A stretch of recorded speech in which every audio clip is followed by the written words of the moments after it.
बेधड़क बात देख रहे हैं आप और मैं हूं आपके साथ पूजा शर्मा। आज हम यहाँ पहुंचे हैं पूर्वी बबुरा पंचायत में और यहाँ पर हमारे साथ जुड़े हुए हैं ईश्वर दयाल सिंह जी, जो कि यहाँ से पूर्वी बबुरा पंचायत से सरपंच पद के लिए भावी उम्मीदवार है। हम उनसे बात करेंगे। सर, बहुत बहुत स्वागत है आपका हमारे चैनल में। जी, धन्यवाद। सर, सबसे पहले तो हम जानना चाहेंगे कि आप जो है वो भूतपूर्व बीएसएफ के इंस्पेक्टर भी रह चुके हैं। तो इंस्पेक्टर रहने के बावजूद सरपंच बनना, अपना लाइन चेंज करना, ये कहाँ से आपको मतलब सूझी ऐसी बात? मैं एक बार आप सबों को धन्यवाद देने के पश्चात कहना चाहूँगा, चूँकि हम लोग अपना बात शुरू करें उससे पहले मैं चाहूँगा कि आप जैसे बेधड़क न्यूज़ चैनल से हैं, तो मैं इस न्यूज़ चैनल को अपने तहे दिल से धन्यवाद देना चाहूँगा कि आप लोगों ने अपना बहुमूल्य समय निकालकर इस बिहार में हो रहे त्रिस्तरीय पंचायत चुनाव में, इस चुनाव में जो भी प्रत्याशी हैं उनके मुद्दे, उनके बारे में जानने के लिए आप लोगों ने बहुत ही अच्छा कदम उठाया है, जो कि जनता में एक बहुत ही सराहनीय प्रयास है। और इससे आपकी और हमारी दोनों की ही सामंजस्य बैठाकर आगे हम बात कर सकते हैं।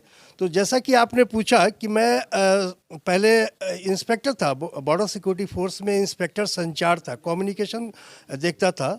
और अभी मैं चूँकि रिटायर हो चुका हूँ, 2017 अगस्त में रिटायर किया मैंने। और आने के बाद जैसा कि पहले से भी मेरा ये जन्मभूमि रहा है और यहाँ पर मैं जन्म लिया हूँ, मेरे दिल में बहुत ही एक अंतरात्मा से आवाज़ आई कि नहीं, मुझे जब यहाँ का हूँ मैं और इस मिट्टी में मैं जन्म लिया हूँ, तो मुझे चाहिए कि ज़रूर इस मिट्टी के लिए कुछ करना, अपने विचारों को अपने नौजवान साथियों के बीच में रखना, अपने बुजुर्ग वालों का आशीर्वाद लेना, अपने माता बहनों का आशीर्वाद लेना। और इसी क्रम में मुझे यह मौका मिला कि इस बार मैं त्रिस्तरीय चुनाव में जो बिहार में होने जा रहा है, हमारे पूर्वी बबुरा पंचायत में अगले 8 दिसंबर दिन बुधवार को होना सुनिश्चित हुआ है। उसमें मैं अपने प्रखंड से, अपने पंचायत से, जो पूर्वी बबुरा के नाम से जाना जाता है, उसमें सरपंच पद का उम्मीदवार हूँ। अब आपकी मेन बात आती है कि जो मैं पहले बीएसएफ में था, बॉर्डर सिक्योरिटी फोर्स में था, और मैं इस तरफ क्यों टर्न लिया, तो मेरे मन में बहुत पहले से ही ये लालसा थी कि नहीं, जो कुछ भी इस राजनीति में हो रहा है तो उससे कुछ अलग हट के करना। और उसी क्रम में मुझे मेरे प्रखंड वासियों ने, मेरे पंचायत वासियों ने, मैं एक बार फिर से धन्यवाद देना चाहूँगा अपने सभी युवा साथियों का, अपने इस पंचायत के बुजुर्ग महानुभावों का, इस पंचायत के माता एवं बहनों का, जिन्होंने मुझे बार बार प्रेरित किया कि नहीं, आप जरूर इस पंचायत चुनाव में हिस्सा लें और एक न्याय प्रक्रिया जो बहुत ही दुर्लभ है आज के दिन में, तो उस पर अपना फोकस करें, क्योंकि ज़रूरत है आज इस चीज़ की बारे में जानने की, न्याय है क्या, होता क्या और दिया कैसे जाता है। तो मैं पहले से ही जुड़ा हुआ हूँ, तो मैं सोचा कि नहीं, ज़रूर मैं इस क्रम में आगे बढ़ूँ। सर, वही मैं आपसे ये जानना चाहूँगी कि एक सरपंच का एक पंचायत में क्या दायित्व होता है, मतलब क्या रोल होता है? जी, बहुत ही अच्छा क्वेश्चन आपने पूछा है। सरपंच, देखिए, एक पंचों का प्रधान, सर से मतलब होता है सर और पंच मिलके ये सरपंच शब्द बना है।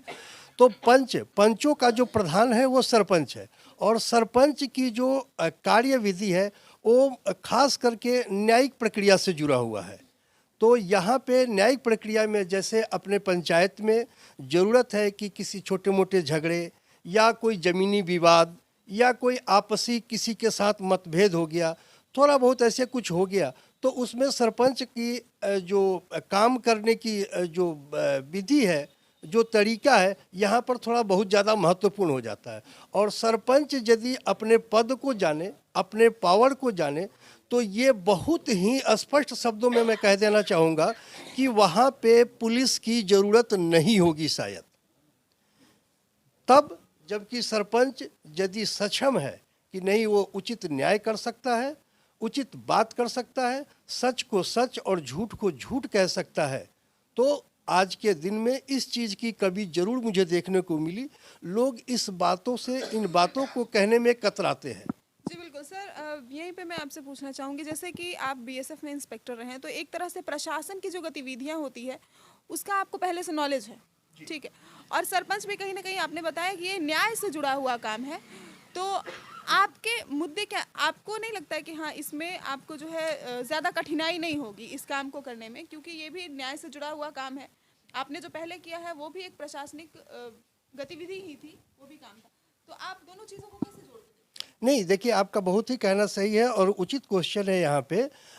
तो मैं यहाँ पे आपको कहना चाहूँगा कि जैसे सरपंच का और जो मेरा पूर्व में इतिहास रहा है, मेरा जो ड्यूटी का क्राइटेरिया रहा हुआ, उसमें मैन मैनेजमेंट ही था। तो मैन मैनेजमेंट यदि मैं वहाँ पे करने में सक्षम था, तो यहाँ भी मैं चाहूँगा और अपने विल पावर से, जो कि मेरे अंतरात्मा की आवाज़ है, उसके अनुसार से मेरा ये अंतरात्मा कह रही है कि मैं यहाँ भी जरूर सक्सेस होऊंगा, क्योंकि मैन मैनेजमेंट ही यदि मैं कर पाया तो शायद मैं अपने आप को सफल जानूंगा। जी, बहुत बहुत धन्यवाद सर। सर मैं आपसे एक सवाल और पूछूंगी, आपके जो है इस पंचायत चुनाव में मुद्दे क्या है, आप क्या मुद्दा लेकर आए हैं जनता के बीच की जनता इन लोगों के बीच से आपको चुने? जी, ये बहुत ही एक सुलझा हुआ प्रश्न है और मैं समझता हूँ कि इसका उत्तर बहुत ही साफ लोगों में जाना चाहिए। तो मेरा मेन उद्देश्य जो है, मैं अपने जो मेरे बुजुर्गवार हैं, जो जिन्हें हम सीनियर सिटीजन के नाम से जानते हैं, मैं उनके लिए, मेरे दिल में ऐसा भाव है कि उनके लिए मैं बहुत कुछ सोच रखा हूँ, क्योंकि मैं भी आज एक सीनियर सिटीजन हूँ। तो वो अपने आप को आज के परिदृश्य में बड़ा ही असहाय महसूस करते हैं, बच्चों से, परिवार से और समाज से। आज उनको सुनने वाला कोई नहीं है। तो मैं चाहूँगा कि उनके लिए एक उचित प्लेटफॉर्म हो, जहाँ पर एक लाइब्रेरी की व्यवस्था हो, वो आके वहाँ पर उनके लिए पेपर की व्यवस्था हो, वहाँ पे वो एक अपने घर के माहौल से अलग हटकर वहाँ पर सोचे समझे और अपने दोस्तों से जो उन्हीं के हम उम्र हैं उनसे दो बातें करें, ताकि वो अपने घर के गमों को भुला सके। तो ये मेरा उनके लिए है। दूसरा मेरा है अपने युवा साथियों के, जो मेरे युवा साथी है, जो मेरे आज के लिए प्रेरणा स्रोत हैं, तो उनके लिए ये है कि आज तक जो चुनाव होते रहे हैं, मुद्दे आते रहे हैं, पार्टियां आई गई, लोग बने बिगड़े, सबका साथ उन्होंने दिया, लेकिन उनके तरफ किसी का भी ध्यान नहीं किया। जैसा कि आपको पता है कि विगत 4 वर्षों से कोई वैकेंसी नहीं निकला है। तो वैकेंसी नहीं निकला है तो इसका मतलब ये नहीं कि वो बेरोजगार हो जाएंगे। तो मेरे जो प्रतिनिधि हैं, मेरा उनसे स्पष्ट सवाल है कि उन्होंने क्यों नहीं कुछ किया, क्यों नहीं सोचा उन युवाओं के बारे में। यदि वो इन युवाओं के बारे में सोचे होते तो आज युवा जो पढ़े लिखे भी हैं, लेकिन उनके पास अपने कौशल विकास के लिए उचित प्लेटफॉर्म नहीं है, जो वो अपने हुनर को दिखला सके।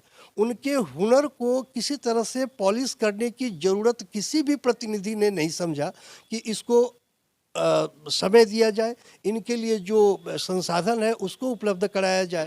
सर महिलाओं के लिए भी कुछ है क्या? जी बिल्कुल, बहुत बहुत ही सुंदर क्वेश्चन है। महिलाएं आज देखिए, हमारी आबादी की हम समझते हैं कि करीब करीब आधी आबादी महिलाओं की है। तो इसमें यदि हम महिलाओं को साथ लेके नहीं चले तो हमारा संकल्प अधूरा है। तो महिलाओं के लिए है, वो कभी ना समझे कि हम अलग हैं। हम वो भी जिस तरह से एक पुरुष प्रधान देश जो हमारा जरूर है, महिलाओं को उपेक्षित नज़रों से आज तक सोचा गया है, देखा गया है, लेकिन अब ये परिदृश्य बहुत कुछ बदल चुका है, जिसमें महिलाओं को यदि हम उचित सम्मान नहीं दें, उनके व्यवहार में, उनके सोच में आज के समय के अनुसार कंधे से कंधा मिलाकर न चले, तो शायद हमारी प्रगति रुकी हुई है। तो हम चाहेंगे कि जरूर महिलाओं को भी इस प्लेटफॉर्म पर लाया जाए, उनको भी आगे बढ़ने का मौका दिया जाए। और हर एक चीज़ में, सिर्फ महिलाओं की नहीं, मैं उन बच्चियों के बारे में भी सोचता हूँ जो आज स्कूलों में जाती हैं, पढ़ती हैं, और उनके साथ अच्छा से अच्छा व्यवहार किया जाए, अच्छी से अच्छी शिक्षा मिले, क्योंकि यही बच्चियाँ आगे चल के महिला बनेंगी। ये हमारी बेटी हैं, हमारी बहनें हैं, आगे हमारी माँ बनेंगी।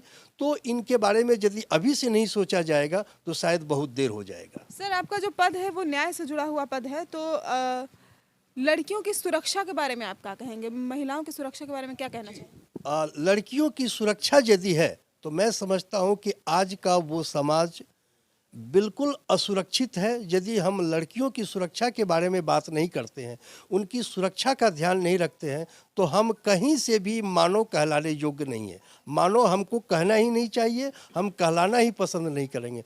तो लड़कियों की सुरक्षा के बारे में है, जो हमारे गांव में वॉलेंटियर्स है। और अभी आपको शायद पता हो कि पिछले दिनों आज 2018 में हमने यहाँ पर अपने गांव में देवी मंदिर का प्राण प्रतिष्ठा किया था, जिसमें बहुत ही अच्छा हुआ था। और रात में हमने लड़कियों, खास करके लड़कियों की सुरक्षा के लिए करीब 50 ऐसे वॉलेंटियर्स लगाए थे जो रास्ते में कंटिन्यू पेट्रोलिंग करते थे। और उनके आने जाने के जो रास्ते थे उस पर बहुत पैनी नज़र थी उनकी, ताकि उनके साथ कोई दुर्व्यवहार ना हो और वो सकुशल आए, क्योंकि रात्रि में भी प्रोग्राम होता था। तो ये भावना सिर्फ नहीं है, ये हमारे संकल्प है कि नहीं, इन बच्चियों की सुरक्षा के बारे में भी जरूर ध्यान रखेंगे जाएगा। बहुत बहुत धन्यवाद सर हमसे जुड़ने के लिए।